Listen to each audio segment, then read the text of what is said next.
por conta de não poder aparecer o nome original, e me batizaram com esse nome GG, mas era uma intenção.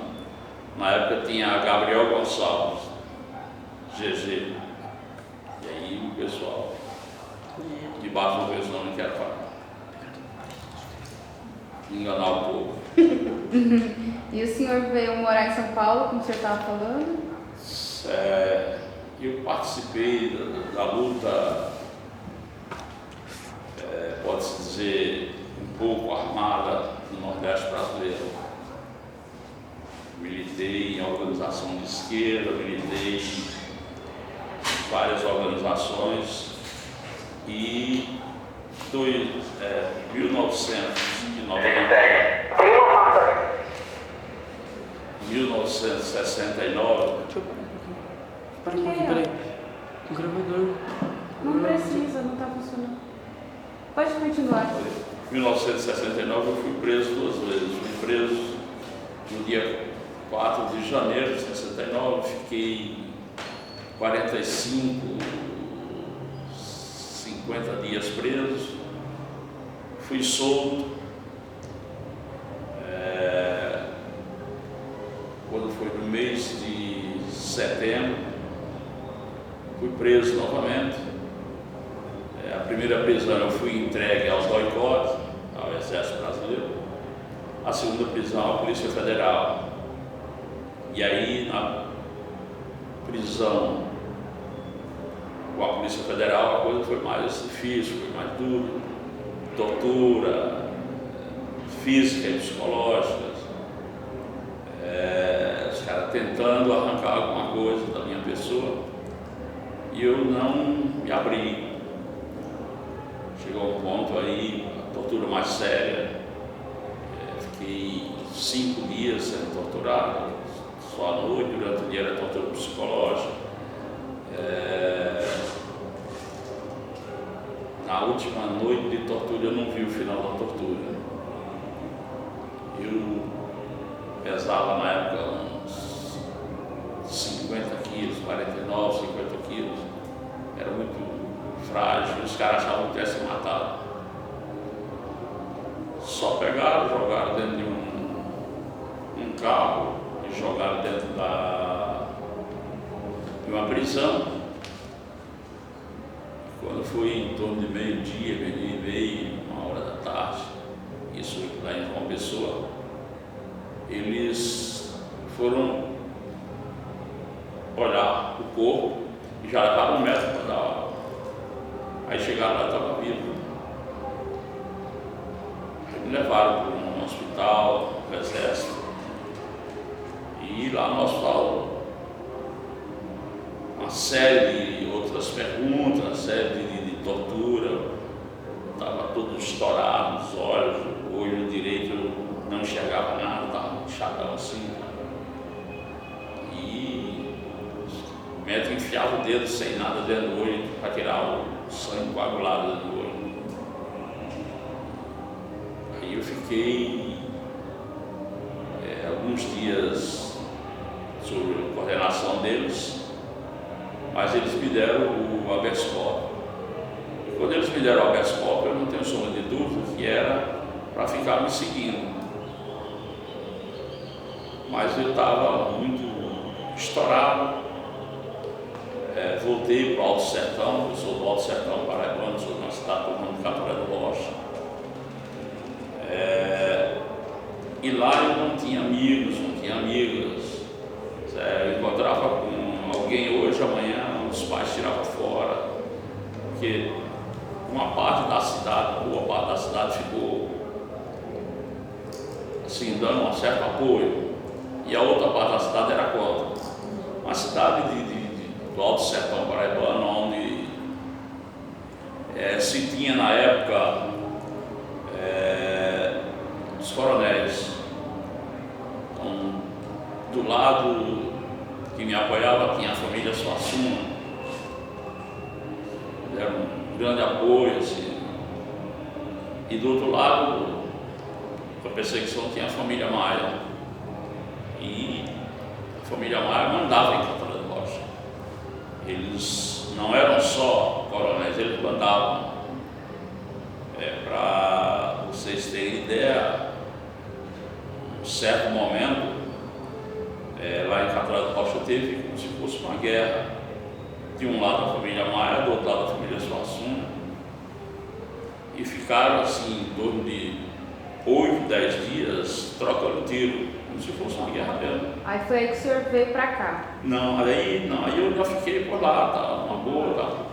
Mas quando eu voltei para a Catolé do Rocha, eu estava estudando com uma pessoa e voltei para a Catolé do Rocha em 72, início de 72, eu não tinha amigos, não tinha amigas, não tinha namorada, nada. Fiquei no ostracismo e tomando muita cachaça, fumava muita maconha. E quando chegou um certo momento, apareceu uma louca lá, uma família briguenta, rica, de dinheiro, de poderes, e a gente começou a namorar. Quando foi em 73, ela fez a minha matrícula no mesmo colégio, na mesma sala que ela. Eu estudei o ano 73, não foi em outubro de 73, apareceu morto lá em Catolé do Rocha, um cara que eu conhecia na esquerda, eu tinha militado com ele na esquerda, em uma das organizações de esquerda. Um rapaz, um jovem, por nome de João Roberto. João Roberto era filho de pessoas que tinham um certo poder aquisitivo, um cabideiro.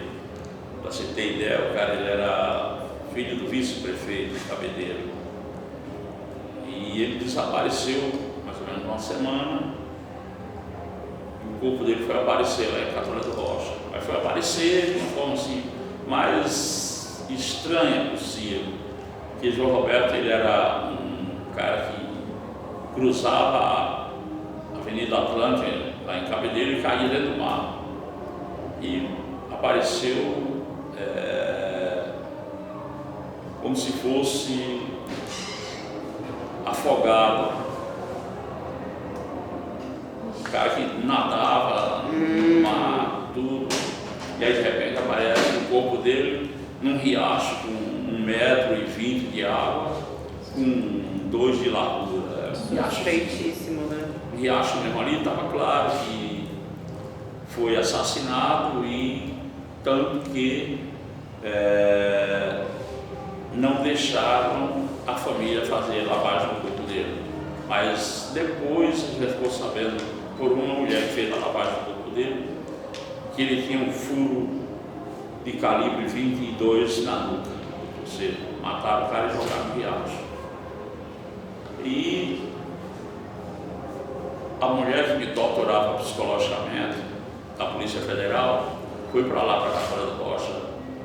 Coincidentemente, estava ela, o cara que me torturava fisicamente, o cara por nome do senhor bispo. E ela, na hora que eu vi o corpo, que reconheci, não sabia o nome dele, mas eu reconheci pela figura, aí eu me assustei, soltei o pano no rosto dele e saí. Quando eu chegando na porta, saindo, quando ele estava no corpo no salão, ela pôs o braço no meu peito e disse assim para mim: hoje foi seu amiguinho, amanhã quem sabe será você. E eu, ali na hora eu fiquei tranquilo, mas dentro de mim eu fiquei um pouco apavorado, porque eu sabia que o cara não era de Catolé do Rocha. Eu conhecia toda a esquerda de Catolé do Rocha, porque Catolé do Rocha era uma cidade de Somainha. Eu tinha certeza que ele era de outra cidade. E aí se comprova que ele era de Cabedelo, ao lado de João Pessoa. Eu providenciei a vinda para cá, quer dizer, saí de Catolé do Rocha. Aí o senhor já veio morar aqui em Belém? Não. Foi para a terceira divisão. Então, quando eu cheguei aqui, fui morar no Fundão, em Dona Leste, lá da terceira divisão, chamava exatamente terceira divisão, que Eu fiquei 27 dias lá e depois eu saí lá porque só tinha mato. Ainda é assim muito lá. Mato eu volto para cá fora da loja, volto para cá da loja também, vou ficar no mato. Mas, daí, fui trabalhar na construção civil, trabalho muito pesado, fiquei circulando nessa região central, toda a região central eu conheço mais ou menos bem, porque desde ali, lá para Santa Cecília, Penha, Santo Amaro, eu circulava muito. Minha turma de trabalho, que trabalhava junto, saía sexta-feira à noite para forró, ficava sábado, domingo pela Grandalha, não voltava para casa e tal. Então, essa região Moca, Belém, Tatuapé, eu tenho ela muito clara na minha mente, também pela história que eu fui lendo algumas coisas. Eu não fui de frequentar a escola, eu não gostei muito de frequentar a escola, mas eu gostava muito de ler, gosto muito de ler. E sei que essa região aqui, onde nós estamos aqui, Belém, Belémzinho, Tatuapé, Moca, foi uma região que foi ocupada pelo povo que vinha da Itália. Aqui se montou nessa região uma região se trabalhava muito com redes, costura de roupas, ou seja, o setor têxtil se instaurou aqui. É tanto que o sindicato dos têxteis aqui nessa região, ali no início da Celso Garcia, porque os trabalhadores estavam perto do sindicato. Ou seja, essa região aqui já foi campo de muita luta, de muita batalha. Os trabalhadores têxteis, em 1953, tiveram greves marcantes aqui nessa região. Depois, os trabalhadores calçados, bolsa, material de segurança, que inclusive eu fui dessa categoria. Nós fizemos grandes greves nessa região, a gente fazia passeata, parava uma fábrica lá, Tatuapé, por ali, aí vinha descendo com os trabalhadores, passava outra fábrica, ia parando. Quando a gente ia chegar mais no centro da cidade, a gente estava às vezes com 3, 4 mil trabalhadores. Então essa região aqui foi um campo de batalha muito forte. Na época dos imigrantes italianos, principalmente naquela época você fazer passeata com trabalhadores, 4, 5 mil trabalhadores, era porque realmente tinha luta. E os italianos, as italianas que vieram para cá, eles vieram não muito diferente do que vieram os negros da África. Quem não sabe disso, é bom reviver, porque a situação que eles viam era assim, semi-escravos. É tanto que tem um tipo de habitação, e foi muito forte, inclusive nessa região, que foram os cortiços, exatamente pela origem dos cortiços, foi a vinda dos italianos para cá e foram morar em cortiço. A primeira cidade que se deu a origem ao encurtiçamento no Brasil é Rio de Janeiro, que Rio de Janeiro eles falavam das cabeças de porco, que não chamava cortiço, e São Caetano. São Caetano hoje, toda organizadinha, bonitinha, mas não era isso. São Caetano é o berço do encurtiçamento do Brasil. Quando os trabalhadores, as trabalhadoras, ou fugindo da guerra, ou desesperados procurando uma forma de sobrevivência, vieram para o Brasil e caíram em São Caetano. E essa região aqui perto, não conheço, né, como o senhor, mas aqui tiveram alguns cortiços por aqui? Se tem cortiço? Tiveram naquela época? Olha, toda a Celso Garcia aqui, toda a Celso Garcia, inteiro era de cortiça. Isso há quanto tempo atrás, mais ou menos? Isso até o governo da Luiza Erundina era muito forte, quando Luiza Erundina era prefeita. O senhor veio morar aqui exatamente há quanto tempo nesse bairro? Nesse bairro, eu nunca morei no bairro, mas frequentei o bairro muito constantemente, sim. Porque eu jogava bola com o pessoal, eu tomava cachaça com o Hoje o senhor pessoal. mora aqui perto? Moro no Parque Dom Pedro. Ah, Namorei com algumas meninas aqui da região. Eu sou muito de lidar com o ser humano como sujeito na sociedade. E aí, quando você lidar com uma pessoa como sujeito, você finda tornando-se muito parecida a ela ou ela a você, e ambos iguais. Eu, quando, mesmo sem namorar com ninguém aqui, dormia na casa das meninas que trabalhavam na categoria junto comigo, ficava assim, chegava sexta-feira, a gente não ia trabalhar sábado, aí ia para forró, ficava sexta, sábado, às vezes domingo à noite eu estava voltando para casa e cheguei até não voltar para casa no domingo à noite e só voltar na segunda-feira à noite, depois da jornada de trabalho. e mudou muito o bairro aqui perto? Olha, assim? as mudanças aqui são características assim, completamente diferentes. Porque o encurtiçamento não era Celso Garcia. Essas ruazinhas, para se ter ideia, a gente falava numa população de 2.200.000 pessoas em encurtiçamento.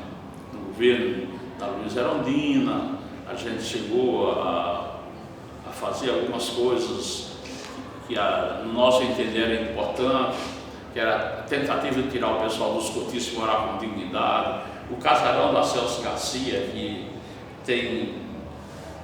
foi a primeira unidade a ser comprada pelo governo, tem os trabalhadores da Moca,